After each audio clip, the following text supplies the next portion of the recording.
late at night, around 12 o'clock to be precise, and I was poking around on Facebook Marketplace, and look what I found. Now, I wasn't going to be one of those guys that texts at 1 in the morning, so I waited into the morning, I texted, and I got it, and he even delivered it.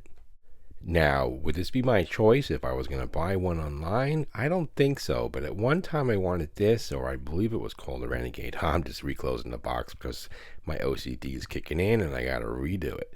But I was so happy to find this because I have an airbrush now, well, a much better airbrush than the ones I had before.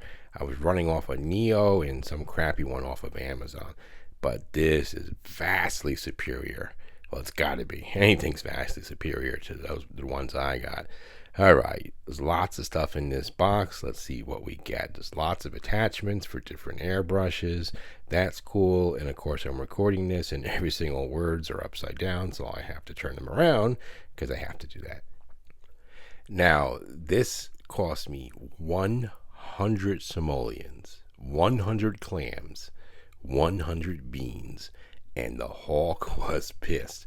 But in the long run, if I was going to buy another airbrush, I was going to get the Iwata Sprint Jet first of all, which is about anywhere from 200 to 300 depending where you get it, and I was going to get the HPCS from Iwata as well, which is again in the $150 to $200 ranges, unless you can find it, on eBay. But look at this. Look how this is a very heavy airbrush. Is the first thing I noticed. The weight of it. It's a quality airbrush. And in this word, I'm going to chop this word up. Paasche, Frugal model. I learned that one though. And here's some extra needles that comes with it. You get a lot of stuff inside this box. You get a quality air hose, which is coming up right here. Yeah, very solid. Can't wait to get this working. And for that $100 also included this mini air compressor. Now this bundle originally cost whoever bought this $289 plus tax. I again only paid $100, and I looked on eBay. The compressor sells for about $280, and the airbrush is for about anywhere from $80 to $120. So I did well. So in my defense on the Hawk, I would have spent a lot more in the long run if I had purchased the airbrushes I mentioned. Yeah, so here's a look at that. Here's like this is the air attachment with the moisture trap, I believe, coming out of the bag now. Look at that quality. This is a good company. Many people generally go for the other ends of the airbrushes, but this will work just fine until I can get a better one, a hardback and Steiner. If I ever get the wallet full, maybe I can get one of those. We'll see. But I'm going to work with this, and and my other airbrushes were decent. The problem was the Neo Air, which is essentially just a lifetime rattle can hooked up to an airbrush that you don't have to replace. So I couldn't get the PSI right, to get the camouflage done, to get those fine lines. And it even comes with water tape, whatever you call that tape, to put around the fittings. This is so awesome. I am so super excited. I have to put this video out right now today. In a minute. Well, it's not done yet, but it'll be out soon. It'll be out today. Yeah. Oh, I'm so excited. Yeah, excuse my voice. I just got done driving 12 hours back from New Jersey. It even comes with some cleaning attachments, which don't usually last all that long. All right, let's take this apart and see how easy it is. I mean, it's just like any other airbrush, taking it apart, but there are some differences in other airbrushes.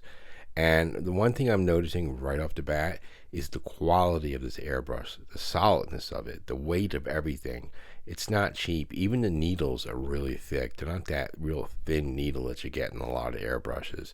So we're taking it apart, unscrewing it here. Excuse me, I'm doing this old natural, no script for this one. So we're taking out the needle. Well, not yet. Here it comes. Oh, we got to take out this part right here. Oh, we're fumbling a little bit. It's my first time taking it apart. Okay, give me a break, all right? So yeah, very solid. I'm very happy with it. I've done some research on this airbrush years ago, and I think the step above this is the Renegade. Don't hold me to that. I believe that's what it's called, and I think that's like a black airbrush, which would probably be really good for filming because you wouldn't get any kind of glare on your airbrushes. But that's okay. So taking apart the front part here, and I realized that you need the attachment to take it apart, so I didn't bother with that. So putting it back together, giving it a little test here. What am I doing? What am I doing? Here we go. Come on, get it in there. Come on. Come on. I'll do voiceovers and I'll get mad at myself and yell at myself on the screen, like, what are you doing? Why did you do that?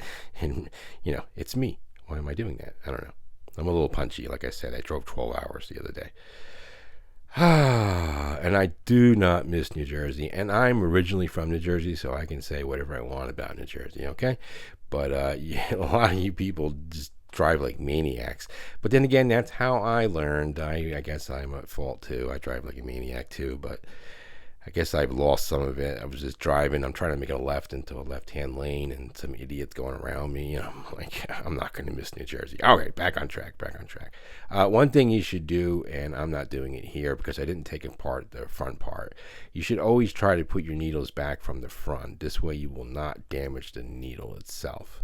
Because, these are the type of things you can't just go to Michael's and pick up a needle. You got to order it. Oh my God, you got to wait a whole day from Amazon, right? But all right, so I forgot to put the spring on. Typical me. I always forget stuff. I'll go get a drink and I'll put it down on the table, come into the room, and like, where's my drink? I forgot it. What's going on with me lately? All right, so I got the spring on. Well, not yet. Well, I do actually. Do I? No, I can't see. I need glasses. All right, bear with me here. Oh my God, what are you doing? Get it right. Okay, here we go. Did I forget the spring? Is it still there? Can you see it? My hand's in the way. Have I said that too early? I don't think so. Let's see. All right. I don't know if this one's going to make it for the recording. I might have to do this again, do a script. But I'm so tired. Okay, I got the spring on. Okay, good. All right, there it goes. Goes in there real nicely. And here's the end screw. Again, very solid machinery on this, all of it. I would reserve a recommendation for this airbrush until I start using it. But you can certainly look at other, what do you call them? What do you call those things? Not tutorials, but reviews. Yeah. This is the only problem I have with the airbrush, this cap. But it's probably because it really hasn't been used, because this was all new in the box. It was open, so open box. I couldn't get this cap on right. And also my second dislike about this airbrush is the size of the, whatever you want to call it, the size of where you put the paint in. It's huge, and it's attached to the airbrush. It's not removable. So I typically like to do a small amount. And we're at the end of the video. Thank you for watching. See you in the next video.